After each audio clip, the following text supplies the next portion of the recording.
Bon. Bon alors, est-ce que j'aurai moins de merde que la dernière fois avec le son? Croisez les doigts. Puis la vidéo, pareil. Hein. Donc salut à tous, on se retrouve pour la deuxième partie de cette FAQ consacrée à Stranger Things. Cette deuxième partie sera consacrée à vos questions que vous m'avez posées par rapport à la saison 3. On les écoute ensemble comme on a fait la dernière fois. Et puis moi, je vous donne mon avis là-dessus en toute subjectivité. Hein. J'ai pas la science infuse. Ce que je vais dire, ça veut pas forcément dire que ça va se réaliser, puisqu'on va pas mal parler de théories. Allez, c'est parti.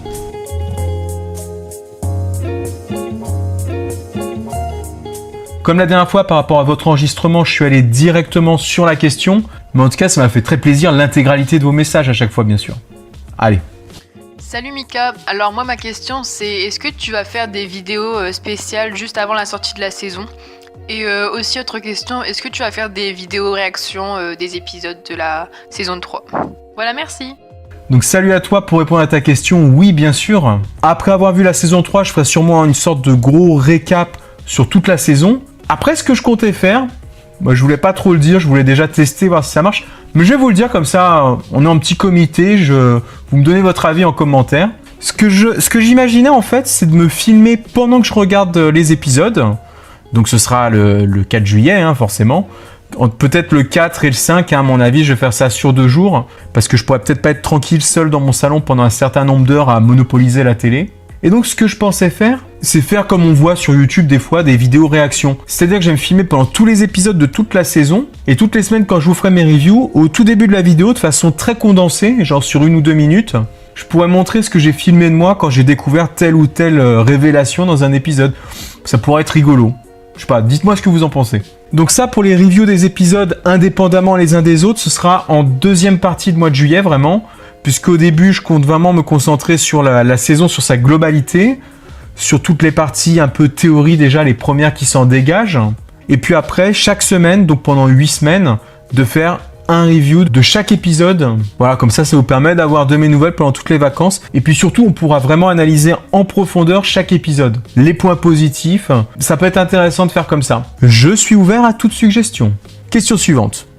Est-ce que quand la saison 3 sortira, tu la finiras en une journée ou petit à petit chaque jour et ensuite tu feras, comme tu as dit, une vidéo bilan à peu près. Voilà, salut. Voilà, donc j'ai un petit peu répondu à cette question déjà, soit sur une journée, soit sur 2 jours, hein, par rapport à ce que je vous ai dit juste avant. Après, pourquoi je fais ça? Forcément, je suis super impatient de voir la série. Je pense que je suis pas le seul à ce niveau-là. En plus, Stranger Things en particulier, c'est la série qui a l'habitude, qui a la réputation de se faire binge-watcher. Hein. Les gens, ils l'avalent en 1 ou 2 gros morceaux. Donc ça fait plaisir aussi de rentrer un petit peu dans ce délire de la série. Mais surtout, avant toute chose, c'est parce que j'ai peur de me manger des spoilers avant de finir la saison. Donc déjà, moi, j'essaierai de vous sortir une première vidéo avec mon avis, qui sera sûrement avec spoiler, d'ici le 5 au soir ou le 6, déjà vraiment un premier jet à chaud. Si vous, de votre côté, vous n'avez pas fini de regarder la saison, vous la regardez plus tranquillement, bon bah voilà, vous laissez mes vidéos de côté, de toute façon, vous les regarderez plus tard. Salut Mika, alors suite à ta dernière vidéo, tu voulais qu'on te pose des questions, j'ai une question pour toi. Quelles sont tes attentes pour la saison 3 de Stranger Things? Voilà. Mes attentes, d'être surpris, j'ai envie de dire. D'en prendre plein les yeux avec la qualité visuelle dont est capable la série. Et sonore maintenant.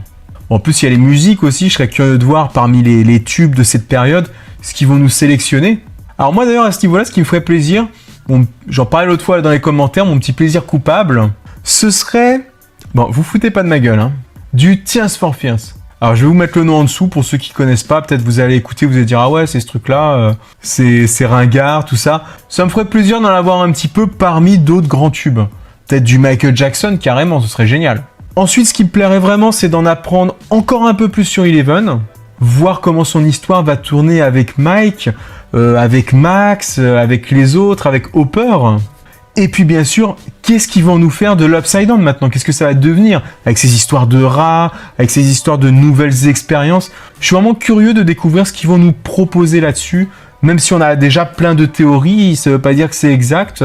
On peut encore s'attendre à autre chose. Voilà. Salut Mika, je voulais savoir si tu penses que Robin va mourir cette saison et si elle va beaucoup plus rester avec le groupe de Mike. Voilà.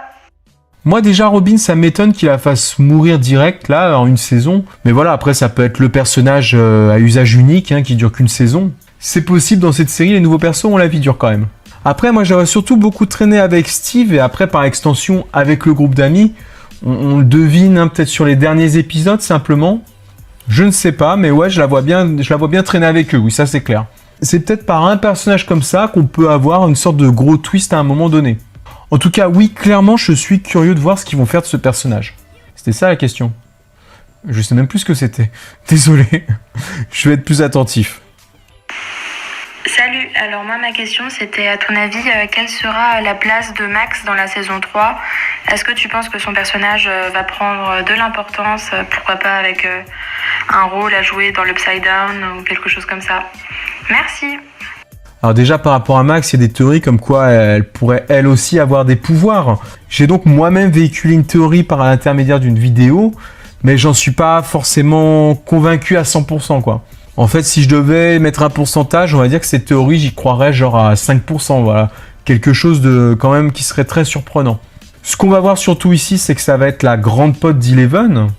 Donc cette relation de copinage entre les deux. Elles vont probablement passer beaucoup de temps que toutes les deux, en restant un petit peu à l'écart des autres. Donc est-ce qu'elle aura des pouvoirs, comme je disais, même si j'ai fait une théorie là-dessus, j'y crois pas trop. Ce qui est bien avec Max, je trouve que sans avoir de pouvoir déjà, elle est badass. Elle est super intelligente, elle se défend, enfin voilà, elle a beaucoup de qualités qui font que déjà ça se suffit sans qu'elle ait besoin de pouvoir en plus. Après ouais, elle pourrait être confrontée individuellement à l'Upside Down et vous savez pourquoi. Et ouais, son frère Billy va être touché par quelque chose en rapport avec le Mind Flayer sûrement et l'Upside Down. Donc par rapport à ça, elle pourrait être plus exposée que quelqu'un d'autre. En plus, le fait d'être très proche de Eleven pourrait faire que justement le Mind Flayer se tourne vers elle. Pour l'heure, je la vois quand même plus cette saison dans un rôle secondaire qui vient accompagner le groupe. Bien sûr, elle aura ses moments où elle sera mise en avant. Elle participera aussi à la bataille finale. Mais voilà, hormis ces détails, pour l'instant sur ce personnage, encore beaucoup d'interrogations. Et puis aussi par rapport à son couple avec Lucas, ça peut créer peut-être des frictions avec Dustin ou avec les autres. Ils ont envie de passer un petit peu de temps tous les deux. Donc elle sera peut-être à des moments soit toute seule avec Eleven, soit toute seule avec Lucas. Après, on va voir comment ils vont gérer ça. Question suivante.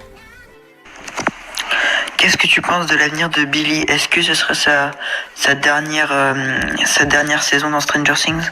Bon, plus sérieusement, je pense que l'avenir de Billy est sévèrement compromis. Même dans le trailer, on nous montre déjà qu'il va avoir une blessure en rapport avec l'Upside Down. Ça paraît très mal barré. Mais en même temps, comme je disais l'autre fois, mais justement, comme on nous montre ça dans le trailer, je disais ça la dernière fois, peut-être que ce serait un peu trop prévisible puisque là on est déjà au courant alors qu'on n'a même pas encore vu la saison. Il y a peut-être des surprises derrière tout ça. En tout cas, moi je lui vois bien un rôle vraiment, comme je disais la dernière fois, comme dans La Mouche. Il va peut-être dans son coin découvrir qu'il va se transformer petit à petit en le cachant aux autres personnes. Ça va peut-être l'amener à s'isoler du reste des personnages.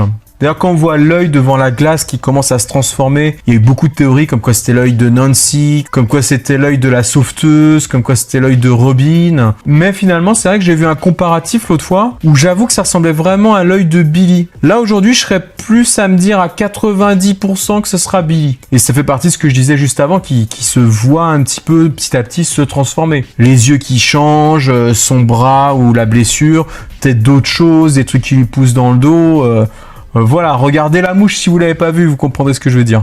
En tout cas, je sais pas s'il va mourir forcément, mais il y a de grandes chances par rapport à ce qu'il nous laisse entendre. En plus, mini spoiler, mais c'est pas vraiment un spoiler, il y avait des photos de tournage sur les derniers épisodes où on voyait sa voiture qui était complètement cabossée, qui semblait impliquée un petit peu dans ce qui va peut-être être la bataille du Starcourt Mall. Et donc, est-ce que le personnage va aller jusque-là et peut-être ça va être celui qui va s'opposer à nos héros ? Ça veut rien dire, c'est peut-être Max qui lui encorcherait la voiture. En tout cas, voilà, tous ces éléments, c'est vraiment pas bon signe pour Billy cette saison. Que penses-tu par rapport au retour de la sœur d'Eleven, donc Callie, dans la saison 3 ? Alors par rapport à Callie déjà, il me semble qu'il n'y a rien d'officiel à 100% qu'elle revienne. Il y a quand même Matt Duffer qui avait déclaré qu'il y avait une grande chance qu'elle soit présente dans la saison 3. Donc même si c'est pas sûr et certain, faut quand même qu'on s'attende à la revoir. Il avait même dit que son histoire elle était pas finie. Donc ouais, ça reste logique qu'on la revoie un petit peu. Après, personnellement, j'ai pas une grosse attente par rapport à ce personnage. Je sais pas si ses pouvoirs ils vont pouvoir être utiles face au Mind Flayer, aux forces du mal.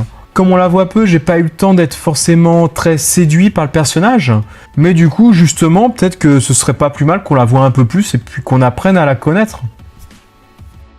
À ton avis, est-ce qu'on va revoir 8 dans la saison 3 ? Et surtout, comment et dans quelles circonstances ? Parce qu'on n'a pas eu d'informations sur elle dans la bande-annonce. Et je voulais savoir ce que tu en pensais. Alors ce qui est sûr, voilà, c'est que si elle revient, déjà ça a été passé sous silence dans la bande-annonce. De toute façon, par rapport à cette bande-annonce, l'autre fois j'ai analysé ce qui y était montré, mais faut pas oublier une chose très importante, c'est ce qui nous est caché dans cette bande-annonce. Peut-être que Kali en fait partie, peut-être que de nouveaux personnages qu'on verra en feront partie aussi. Après, si elle devait revenir, je la reverrais bien, peut-être pas revenir juste à la fin, mais au milieu de la saison, à un moment quand même assez important déjà, pour leur filer un coup de main. Peut-être pour aller dans cette sorte de nouveau labo qui expérimente des trucs. Mais voilà, en tout cas, je pense pas qu'elle sera dans le climax de fin de saison. Si tu voyais un personnage mourir dans la saison 3, lequel ce serait ? Alors du coup, les personnages que je verrais mourir maintenant par rapport à tous les éléments qu'on a pour le moment, bah déjà ce serait Billy ou peut-être même Steve. Parce que comme je vous rappelais, ce personnage il fait un petit peu du rab dans la série. Mais il est tellement sympa que ça ferait chier quand même. Après au niveau du noyau des groupes de jeunes, des 6, ce serait vraiment choquant qu'il y en ait un qui meure dans cette saison. Je dis dans cette saison parce que je pense que quand on arrivera à la fin de la série, tout sera possible. Mais là on sera clairement au milieu de la série, normalement. Donc ce serait vraiment très très surprenant qu'il y en ait un qui meurt maintenant. Mais bon, là on nous a dit que la fin ça allait plutôt nous surprendre, donc quelque chose d'irréversible, c'est peut-être ça. Après il y a la mère de Mike, Karen, qui est exposée par rapport à sa relation, son histoire qu'elle va avoir avec Billy. Elle risque d'être un peu les dommages collatéraux si elle se trouve là pendant sa transformation. En tout cas, en prenant la question par l'inverse, ne touchez surtout pas à Eleven, et puis à Hopper, s'il vous plaît. Peut-être Mike, en fait, il pourrait être en danger. Ce serait tellement incroyable. Et puis, il est tellement la pierre angulaire un peu au milieu de tout ça, ça pourrait vraiment être un coup de tonnerre. Salut! Croirais-tu que durant la saison 3 de Stranger Things, les frères Duffer ajouteraient un personnage inattendu? Si oui, lequel? D'ailleurs, au passage, je salue tous les gens au Québec. Salut les fans de Stranger Things, vous le dites carrément mieux que nous. Enfin, que moi au moins. Après, les autres le disent sûrement mieux que moi. En tout cas, effectivement, je pense bien qu'il y a des personnages qu'on pourrait nous cacher dans cette saison. Et par extension, dans le trailer. Ce serait peut-être, je pense direct par rapport au comics qui sort là sur Six, ce nouveau personnage donc qui semble avoir des pouvoirs. Est-ce que ils nous l'introduisent parce qu'ils vont nous le mettre dans la série aussi ? Ça a du sens parce que ces pouvoirs ont un rapport avec le voyage temporel et la saison 3, ce sera un petit peu une problématique de retour vers le futur, tous ces trucs-là. Donc est-ce que ce sera des simples clins d'œil ou ce sera scénaristiquement parlant ? Si c'est au niveau du scénario, c'est vrai que ça peut être intéressant de faire rentrer ce genre de personnage. Tout cela s'accorderait plutôt bien. Mais aussi en personnage inattendu, il y a des persos comme Brenner, le retour, le maire de la ville, on va le voir un peu, mais est-ce qu'il va pas être sous des choses encore plus importantes qu'on n'imagine pas ? Est-ce que ça va pas être une vraie crapule qui va orchestrer tout ça ? Donc voilà, c'est un personnage qu'on voit, mais pour moi ce serait quand même un rôle inattendu. Donc en tout cas, j'espère que oui, on nous cache encore plein de trucs. Comme je vous ai dit au début, ce que j'ai envie avant tout, c'est vraiment d'être surpris. Matt, Ross, surprenez-moi. On passe à la question suivante. Que penses-tu de la mort de la théorie de mort de Dustin dans Stranger Things 3 ? Parce que beaucoup de théories disaient qu'il allait peut-être mourir car il n'était pas là pour le tournage. Et aussi, je voulais savoir en combien de temps as-tu vu les 2 premières saisons ? Voilà. Voilà. Alors par rapport aux théories de la mort de Dustin, je pense que du coup c'est plus trop d'actualité. Ça fonctionnait bien pendant le tournage, quand on avait les photos où on ne le voyait pas présent, on pouvait se poser des questions. Il y avait aussi à la fin de la saison 2, avec ces histoires de sport, qu'il aurait pu respirer, est-ce qu'il aurait été contaminé, donc en danger. Là maintenant, depuis qu'il y a le trailer, ça vient un petit peu balayer toutes ces théories, et je pense qu'il a autant de chances que les autres, il n'est pas spécialement plus exposé maintenant. Après les 2 premières saisons, je me les suis fait en 3-4 sessions en moyenne. J'aime bien faire ça le soir, petit à petit, d'en regarder tranquillement quelques-uns. Après, forcément, avec ce que je disais pour la saison 3, j'ai peur d'être spoilé, donc je vais la manger beaucoup plus rapidement. La question suivante. Salut, donc ma question est par rapport au Dr Brenner et je voulais savoir ton point de vue sur celui-ci. Alors ma question est la suivante, je pense que tu te rappelles du moment lors de la saison 2 où Eleven et sa sœur se rendent chez un scientifique qui travaille avec Dr Brenner au labo pour le torturer. Et donc celui-ci, il finit par dire aux 2 filles, je cite, « Je peux vous aider à le trouver, je peux vous conduire à lui, il n'est pas mort, il me fait confiance. » Donc à ton avis, est-ce que ce fameux Dr Brenner est réellement vivant et va-t-il faire une apparition dans la saison 3 ? Voilà, merci. Bah écoute, oui, parce que pour moi, Brenner, c'est tellement un excellent méchant de série de manière générale, ce serait vraiment intéressant de le faire revenir, qu'il soit vraiment vivant. En plus, dans le livre Suspicious Mind, on rentre un peu plus dans son esprit, savoir ce qu'il pense, et on découvre que c'est vraiment un pur salopard au fond. Il y a vraiment aucune empathie dans sa tête, quoi. Après, je sais plus si j'en avais parlé ou pas de son retour dans la saison 3. Je sais pas si c'est un retour certain ou si c'est fort probable. Mais après, ça dépend comment il va revenir. Si c'est sous forme encore d'hallucination comme dans la saison 2, bon, moi je préfère mieux qu'il revienne en chair et en sang, quoi. Et qu'on découvre qu'il prépare encore un coup tordu. Ça vraiment, ce serait un point en particulier qui me ferait très plaisir dans cette saison. Ensuite, question suivante, il me semble que c'est toujours en rapport avec le Dr Brenner. Pour toi, est-ce que tu penses déjà que le docteur Brenner est en vie? Si oui, est-ce que tu crois que tous les enfants qu'il a exploités dans son laboratoire, il va les récupérer afin de les assembler contre Eleven parce qu'elle est assez puissante, il veut quand même la capturer? Ou alors tu crois qu'au contraire, il va réunir tous ses enfants afin d'aider Eleven et ses amis à battre le Démogorgon? Alors déjà, s'il revient, je pense clairement qu'il les aidera pas. De par ce qu'on commence à connaître de plus en plus de ce personnage. Concernant les autres enfants ou adultes d'ailleurs, avec des pouvoirs, je reste quand même assez sceptique à cause du livre Suspicious Mind. Mais ça, on y reviendra quand je ferai ma vidéo sur le bouquin avec un autre youtubeur. Hein. Elle tarde un peu, mais elle arrivera à un moment donné, je vous rassure. Je me posais une question, c'est par rapport, en fait, la saison 1 de Stranger Things et la saison 2, elles sont un peu sous la même forme, c'est-à-dire qu'il y a un monstre, et à la fin de la saison, ils arrivent à le tuer, et je me suis dit, est-ce que tu penses que pour la saison 3, ils pourraient changer, c'est-à-dire là, on sait qu'il y aura un nouveau monstre, mais est-ce que ils arriveraient pas à l'éliminer? Il y aurait peut-être des morts, et puis du coup, dans la saison 4, il serait encore là, le même, pour casser un peu le schéma, parce que sinon ça pourrait être répétitif si à chaque fois au début il y a un monstre et à la fin il l'élimine, enfin tu vois ce que je veux dire. Du coup c'est la question que je me posais. Bah déjà on a le Mind Flayer qui casse bien ce schéma de perdurer d'une saison à l'autre, hein. Même si on avait les histoires avec les Démodogs hein, ce coup-ci. Donc là on va avoir cette nouvelle créature qui sera peut-être ce monstre qui sera directement face à eux, avec toujours le Mind Flayer en fond. Donc est-ce que cette créature pourrait survivre à la saison? Je pense franchement qu'ils trouveront un moyen de le battre, là encore, même si ça risque de faire un peu redondant, hein, je vois ce que tu veux dire, mais toujours sans battre l'entité principale. Après, là où je verrai la différence scénaristiquement, c'est peut-être pas dans le monstre, mais c'est dans le bilan. À chaque saison, il y a un bilan, bon bah voilà, tout est revenu dans l'ordre, un bilan assez positif. Là, à la fin de cette saison 3, je verrai plutôt un bilan négatif, un peu peut-être une première petite victoire du monstre. Une mort ou alors un vrai enlèvement. Tiens, sinon je pense à un truc, c'est un peu comme dans la fin du Resident Evil, hein, le film. À la fin, il reste une nana et un mec, et le mec il est infecté, et puis d'un seul coup, il y a des militaires qui débarquent, et puis il l'emmène de force avec eux dans un endroit secret. À voir. D'ailleurs, j'ai quelques théories à te dire. Donc moi, je pense que dans la saison 3, comme Dustin et Will seront les seuls à pas être en couple, comme Mike et Eleven seront ensemble, et pareil pour Lucas et Max, je pense qu'on peut voir sur plusieurs scènes qui sont seuls, genre Dustin au début et Will quand il regarde les photos. Et en fait, je pense qu'il y aura une histoire entre les deux. Enfin, je pense que c'est une possibilité. Et sur une scène, on peut voir Mike qui part de la maison de Will et qui regarde derrière lui d'un air triste. Et la scène suivante, on peut voir Will en train de pleurer en regardant les photos. Donc je pense que Will a fait une déclaration à Mike comme s'il l'aimait et ce qui entraînerait tout ça, quoi. Voilà. Une déclaration entre potes ou une déclaration encore plus forte? En tout cas, si c'est plus fort, ça m'étonne vraiment qu'ils prennent ce genre de direction. En tout cas, ce qui paraît de plus en plus clair, c'est que Will, plutôt, il y a quand même pas mal d'éléments qui vont dans cette direction, et ça pourrait être la naissance un peu de cette brouille entre les deux personnages, parce que Mike ne l'accepterait pas forcément, et donc ça pourrait jouer sur une éventuelle friction entre les deux à un moment ou un autre. Mais après, si Will il part avec sa mère, il partirait peut-être pas super vite, hein, apparemment, puisqu'il y a peut-être Hopper qui pourrait les héberger. On suppose, hein, en voyant le trailer.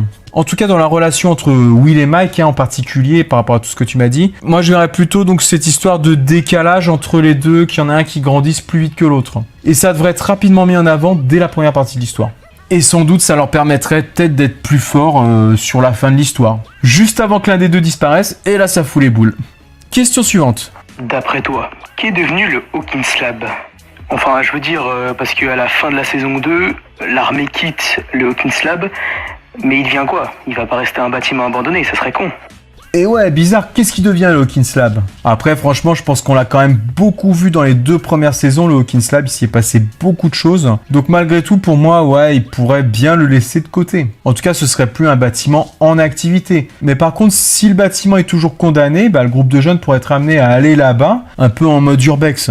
Et peut-être qu'ils auraient besoin d'aller essayer d'y comprendre un truc. Donc je pense pas que ce sera un lieu actif, en tout cas cette saison, même si en effet ça a l'air un peu con, mais le voir en sorte de bâtiment fantôme, ce serait plutôt cool. Ah oui, et salut, c'était pour te dire déjà, je me disais aussi parce que j'ai vu une scène où je voyais Will avec ses yeux, je sais pas s'il était possédé, et il y aura peut-être des chances pour que ça soit Billy aussi, qu'il soit possédé peut-être avec la fumée, mais après je sais pas. J'espère que tu feras une petite vidéo sur ce genre de truc. Oui, Will, donc il est dehors sous la pluie, il me semble, il a pas l'air bien du tout. Je sais pas trop comment on pourrait interpréter cette scène pour l'instant, moi je verrais plus par rapport à Mike, ce qu'on disait juste avant. Et la scène de l'œil, donc je verrais bien que c'est par rapport à Billy. Mais ce qui est intéressant de rappeler aussi par rapport à ce que tu dis, c'est l'histoire de cette ombre qui s'enfuit à la fin de la saison 2. Ça, vous m'en parlez souvent de cette ombre, qu'est-ce qu'elle est devenue? Donc il y en a certains qui pensent que ça peut être la source de ce retour justement dans la saison 3. Vu que le portail est fermé et qu'elle a peut-être pas eu le temps de revenir dans l'Upside Down, c'est peut-être elle qui a l'origine de la possession des rats, pourquoi pas. Et enfin, dernière question. Mais moi, ma question, c'est est-ce que tu penses que dans l'épisode nommé The Mallrats, ça serait possible que ça soit Steve, Erika, Dustin puis Robin, parce que dans le trailer, on les voit enfermés dans le centre commercial, donc je me suis dit que peut-être ils sont emprisonnés comme des rats, là, ou je sais pas, là. C'est une théorie, là. Donc, c'est quoi que t'en penses? Eh ben, moi, honnêtement, je les vois complètement enfermés dans le centre co, comme tu dis. D'ailleurs, on les voit dans le trailer un peu en train de s'amuser, dans le centre commercial qui est fermé. Ils sont en train de glisser entre les escalators. Donc, c'est vraiment, pour moi, ce qui devrait se passer. En tout cas, ça devrait venir rapidement dans la saison, du coup. Et ça pourrait être une allusion forcément au thème de Mallrats, mais aussi, c'est un terme qu'il faudra prendre au sens propre avec les vrais rats qu'on voit. Le sens serait valable pour les deux en parallèle dans la série. Après, pour rappel, les titres ont de grandes chances de changer pour la saison, comme ça s'était passé pour la saison 2. Mais de toute façon, même s'ils ne gardent pas ce titre exactement, ça nous donne déjà une idée de ce qu'on va avoir. Donc pour moi, ouais, ça fonctionne, ça va jouer un peu comme ça. En tout cas, c'était la dernière question, donc j'en profite pour conclure parce que la vidéo, je vais plus avoir de batterie, elle va se couper net d'un coup. Donc un grand merci à tous de m'avoir posé ces questions, d'avoir joué le jeu, de vous enregistrer, c'est pas évident à faire. Et pourtant, voilà, je vous ai demandé et il y en a beaucoup qui ont répondu présent. J'espère, même pour ceux qui n'ont pas participé aux questions, d'avoir toutes ces petites indications, ça a pu vous intéresser aussi. De toute façon, on aura d'autres occasions d'en parler. Si ça vous a plu, on pourra faire d'autres FAQ dans ce style, si vous voulez. Peut-être un jour en live. J'en dis pas plus pour l'instant, j'essaie de préparer des trucs, donc voilà. Donc déjà, je vous remercie tous, à très bientôt. Ciao les amis.